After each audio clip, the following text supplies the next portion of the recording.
Watch carefully, for what you are about to see employs no trickery, merely a technique familiar only to certain citizens of the Orient, various holy men of the Himalaya, myself, and anybody else who may be familiar with this technique.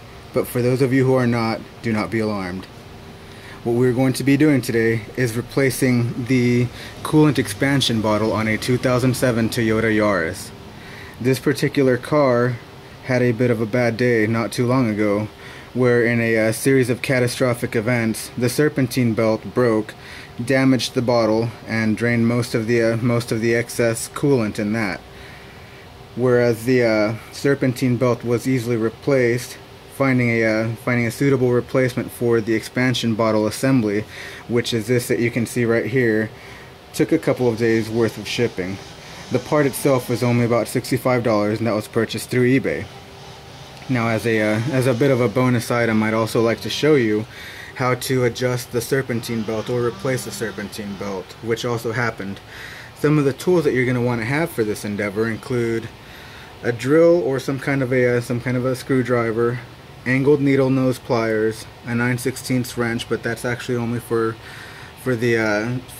replacing the serpentine belt. A dental mirror always helps. Also for the serpentine belt is a long screwdriver or anything that you can use to pry the alternator. And lastly, the Vulcan brake tool. This you won't actually need, but I did want it to get some camera time. So let's go ahead and start with the alternator. In order to replace the alternator, or the serpentine belt on the alternator, off of the alternator, which is going to be the adjustment point, you're going to need at least 2 wrenches, anything from 1/2 to 9/16, and there are two bolt assemblies. There's one here which you will need to go ahead and loosen up first. It's always a good idea to make some markings, that way you don't get squeaky belts later as to where it sits. And then there's one underneath which you will need a wrench for. And once you have loosened both of these, the entire alternator assembly is going to be loose and workable. At that point, depending on whether you have an air conditioner in your Yaris or if you don't, you'll have to look into how the serpentine belt is run. It's fairly straightforward. Just make sure that you have that your vehicle isn't hot, otherwise you might get some burns along the way. Also, something very important is to note that whenever you do finally replace the serpentine belt, make sure that whenever you use your screwdriver or whatever you're going to use to pry the alternator, you pry it from behind and on a solid surface, not on the small aluminum cowls as I initially did and broke one of them off. The part was seen later on the ground, so it wasn't of any consequence or issue, but just something to note.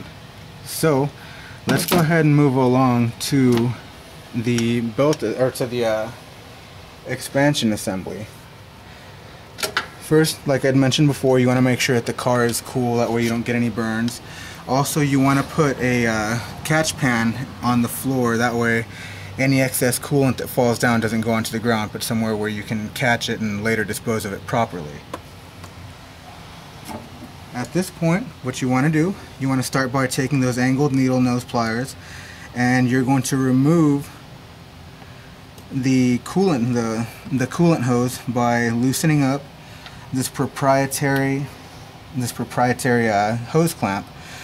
You're going to see a little bit of coolant come out. That's okay. Also, make sure, to reduce some of the pressure, you remove your radiator cap.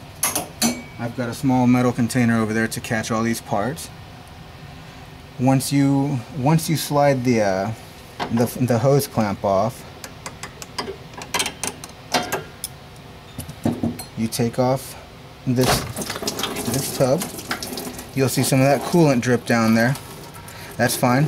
You were prepared, and you had a catch basin.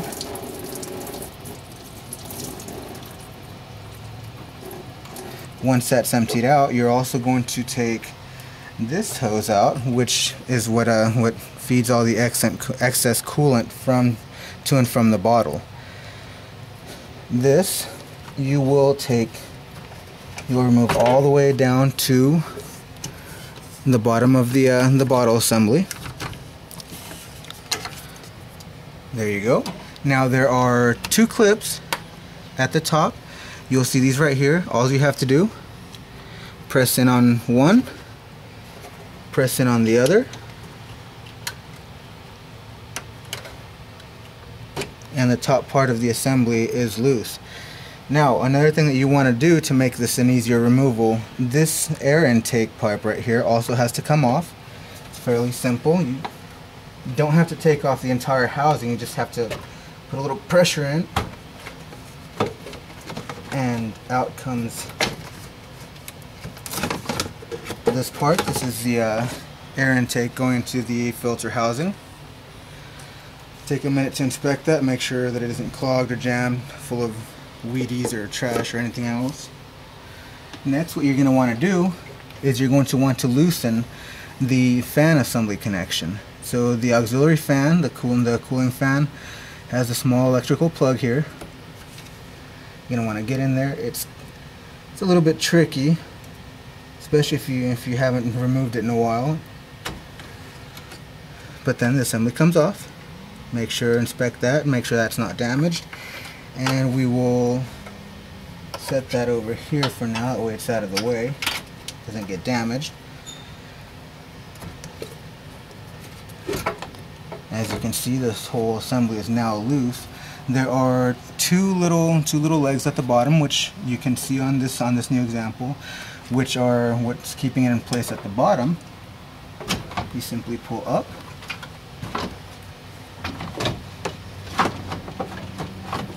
Now making sure that you're careful not to bump anything else along the way, you will remove the assembly.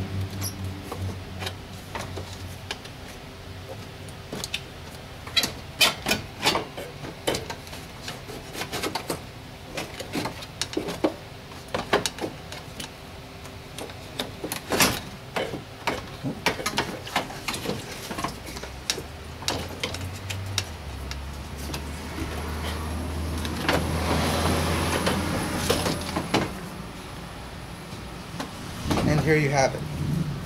So this particular bottle, as you can see, is kind of mended. Since this car broke down away from home, a quick replacement using some adhesive and sealant compound was used.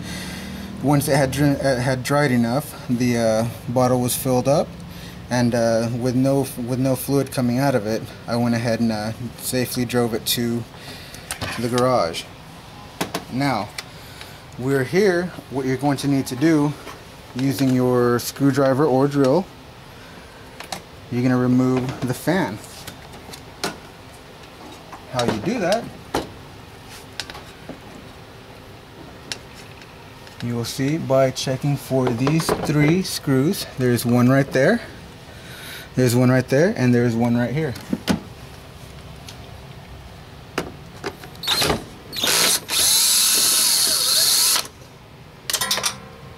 I'll go ahead and get that one a little bit later. But again, this is why it's a great idea to have a little catch panel.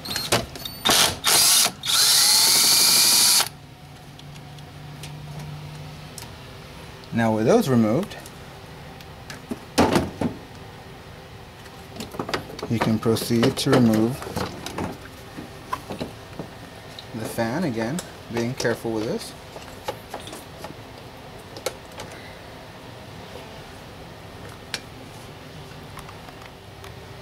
Alright folks, sorry about that. My camera's battery ran out, so I went ahead and replaced that with a newer battery, which was fully charged. And in the meantime, while I was doing that, I went ahead and I got the fan assembly out. There's a small nut right here. You go ahead and take that out. The fan itself comes out. You take the motor out from underneath, and then you replace it with a new part. This is the new part. And then you slide the fan motor underneath, and then you put the blades over, screw that nut back in, and you're back in business there. So at this point, we're going to go ahead and slide the whole assembly back in, being careful again not to knock anything over, and drop it in through the top. Move this hose a little out of the way.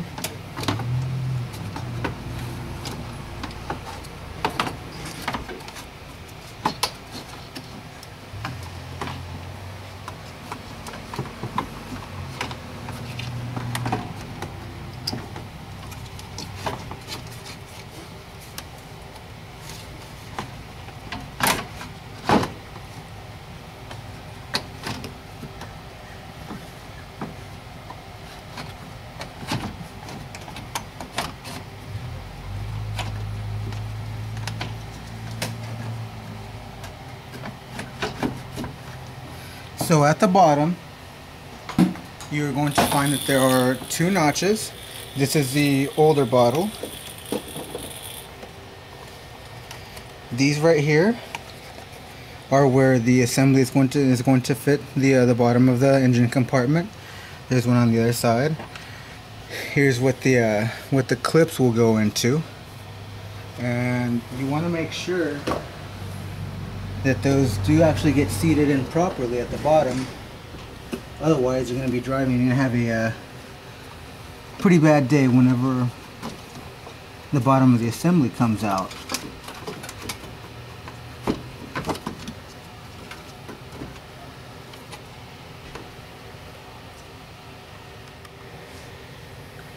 So once those are placed at the bottom, you're going to want to clip these 2 at the top of the assembly.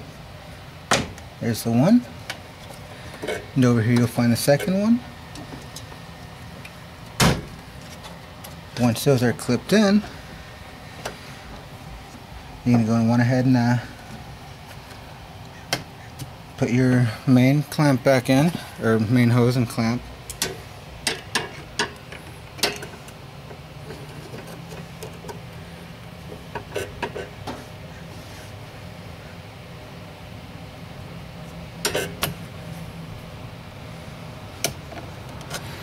And this is also an excellent opportunity for you to go ahead and inspect the serviceability and life of any rubber parts, which often eventually start rotting from either the heat or elements. You place that one back in.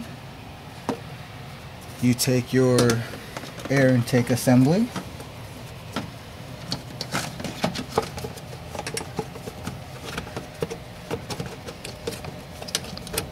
Push it up through the bottom. You will see where it connects into the air intake box. This one you just push into place. And at this point, what I actually should have done, which I'll go ahead and do now,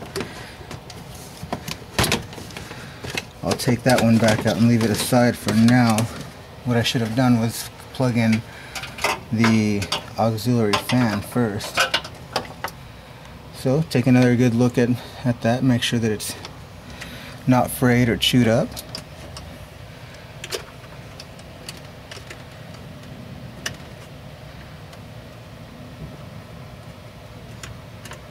And you plug it back in.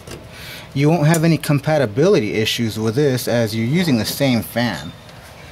It's just the housing that's gonna be changing. So now we go back to the air intake.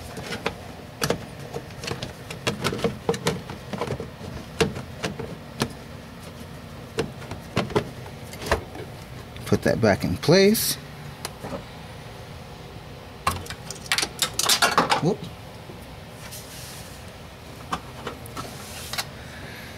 So since you didn't actually drain any of the coolant except for what was in this top pipe, you don't have to do a flush. Obviously, if you want to do a flush and you've got a higher mileage vehicle and you know it's about that time, well, this is an awesome opportunity. You can knock out 2 birds with 1 stone. In this case, we're just going to put enough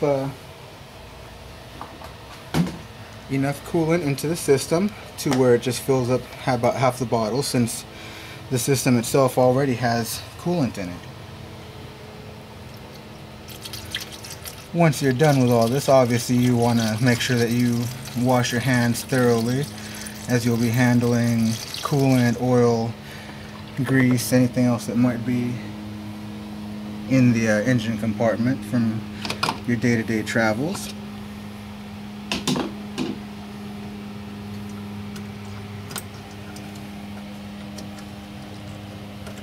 You replace the little lid.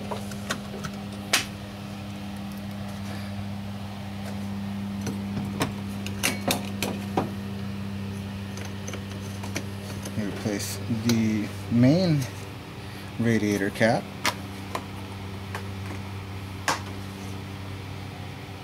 Check your engine compartment for any loose tools, pieces, anything else that might still be in there. You remove all of that. You give it the once over, and then you go ahead and turn the vehicle on.